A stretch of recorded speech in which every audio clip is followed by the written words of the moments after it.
समझ लेना कि जो मंत्र आपको प्रथम मंत्र में दिए हैं वहां उस विधि से जाप करने से उसका गुण वही है।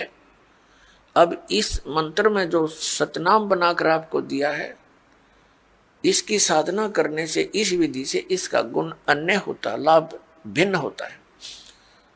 कई बोली आत्मा क्योंकि हम युगों युगों से अज्ञान से परिपूर्ण हैं, अब ये तत्व ज्ञान प्राप्त हुआ है तो हम वकील बन जाते हैं उस अज्ञान आधार से। तो उसमें आप जी ने ये सोचना चाहिए यदि हम विद्वान होते तो हमें यह ज्ञान पहले ही प्राप्त होता। आप विद्वान नहीं, बुद्धिमान अवश्य, लेकिन उस बुद्धि का दुरुपयोग करके आप भगवान से दूर हो जाओगे। इस दास ने जो मार्गदर्शन किया है ये गॉड गिवन है, ये किसी डूम बाट के गीत नहीं है। तो इसके अंदर आप जी ने बिल्कुल सोचना बंद कर देना चाहिए। उपदेश लेने के बाद, उपदेश लेने से पहले आप बिल्कुल वकील बने रहो, खूब और अच्छी तरह निरीक्षण करो हर एक बात का, और तब दीक्षा ग्रहण करो। दीक्षा ग्रहण करके यदि गुरु जी के वचनों में आपको अविश्वास होता है तो आपका नाम खंडित हो जाता है, भगवान से दूर हो जाते हो। इसलिए दास सबसे पहले आपको ज्ञान ग्रहण करने के लिए पुस्तकें देता है, सीडी बना रखी है, ये सुनो देखो, मिलाओ दूसरे संतों से, और जब आपको संतुष्टि हो जाए कि ये मार्ग फाइनल है, सही है, तो दीक्षा लो, अन्यथा मत लो।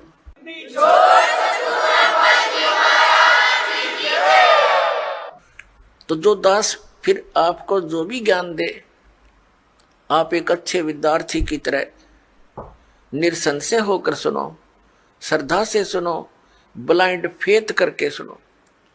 पुण्यात्माओं, श्रद्धालु हमेशा अपने गुरुजी के वचन पर अंधविश्वास करता है और वही सफल होता है।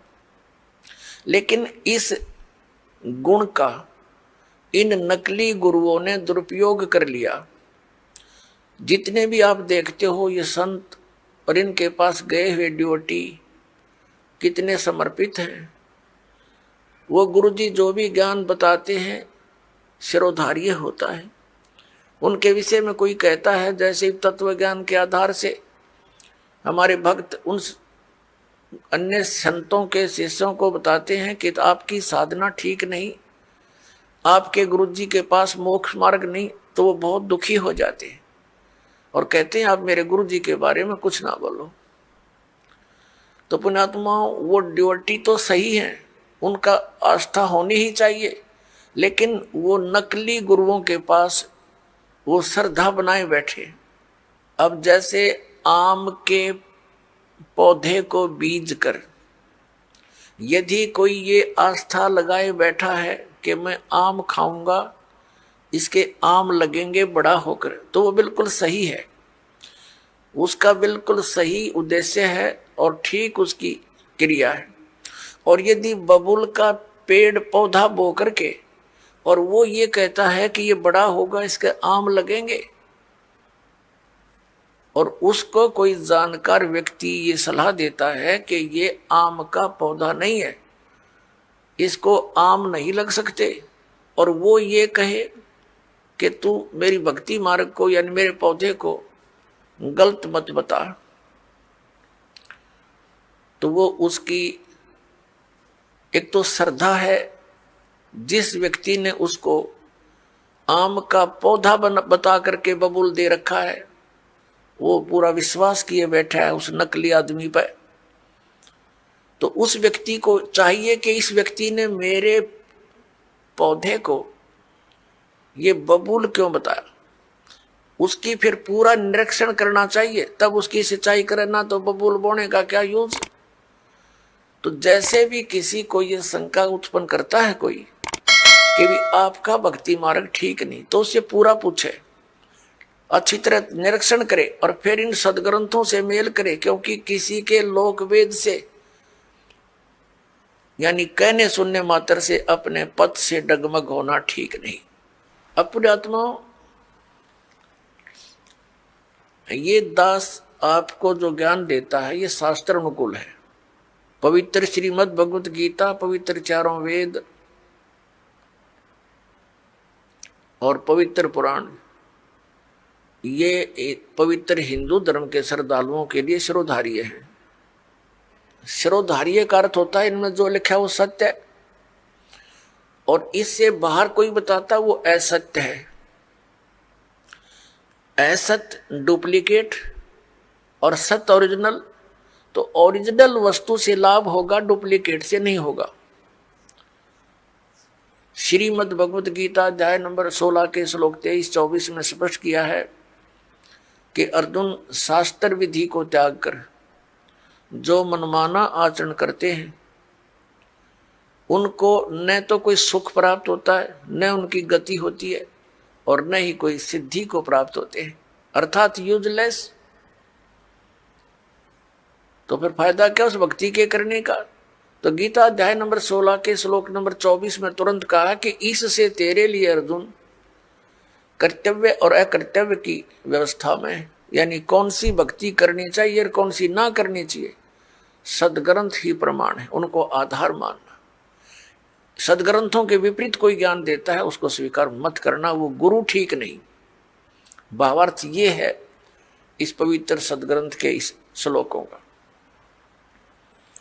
तो पुण्यात्माओं, ऐसे तो आपको भी कोई कह सकता है कि आपके गुरु जी का ज्ञान ठीक नहीं, तो उसे प्रमाण लीजिए और फिर अपने प्रमाण दीजिए, और फिर भी आपको कोई भिन्नता लगे तो बेशक किसी को स्वीकार कर लीजिए।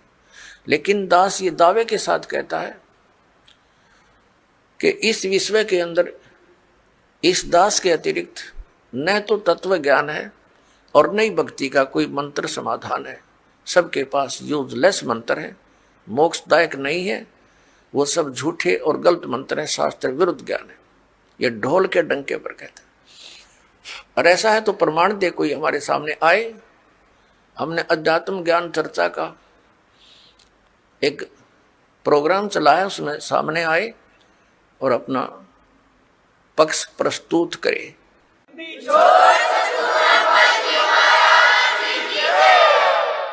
तो दास जो आपको कहना चाह रहा है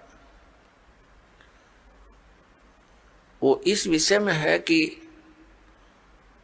जो भक्ति आप करते हो और जो साधना ये दास बताता है उसके ऊपर आपको अविश्वास नहीं होना चाहिए, विशेषकर उपदेश प्राप्त करने के बाद। अगर फिर भी वो कोई अग्रम मग्रम करता, वो चातुर प्राणी है, उसने 1, 2, 4, 20 हजार 2000 को मूर्ख बना रखा होगा, वो गुरु पद प्राप्त कर चुका है, उन औरों को अभी उलझाना ही चाहता है।